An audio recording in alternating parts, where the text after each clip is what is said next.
Уважаемый Хасмагомед Шахмамедович, дорогие друзья с города Грозный. Сегодня мы с вами, несмотря на расстояние, объединены общим целью. Это всестороннее сотрудничество между нашими городами Бухара и Грозный. Для нас большая честь укреплять дружеские узы с вашим городом Грозный. Особую символичность сегодняшнему событию придает тот факт, что выдающийся религиозный общественный деятель Чеченской Республики Ахмад Хаджи Кадыров в 1980 году проходил обучение в знаменитом нашем бухарском медресе «Мире Араб». Этим мы очень гордимся. Этот эпизод нашей общей истории ярко свидетельство того, что культурные и духовные связи между нашими народами складывались веками. Сегодня мы с гордостью продолжаем эту благородную традицию взаимоуважения, диалога и братства. Также нельзя не отметить, что сегодняшний шаг по укреплению связи между Бухарой и Грозным находится в духовной и исторической гармонии с ценностями,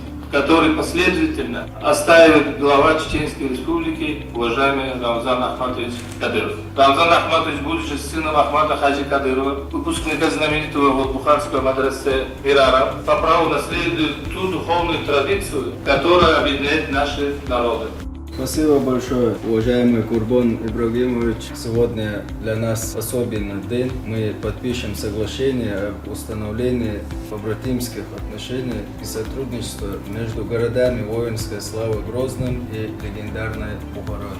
Для нас значимо, что Грозный становится побратимом столь выдающегося города, как Бухара. Место, где первый президент Чеченской Республики, герой России Ахмад Хаджи Кадыров, да примет Аллах его шахаду, получал свои знания и духовное воспитание. Эта историческая связь придает нашему соглашению глубочайший смысл и особую силу. Дело Ахмада Хаджи Кадырова, заложившегося своим трудом прочный фундамент развития Чеченской Республики, сегодня с честью продолжает глава Чеченской Республики, герой России Рамзан Ахматович Кадыров. Под его руководством наш город демонстрирует пример успешного и гармоничного развития.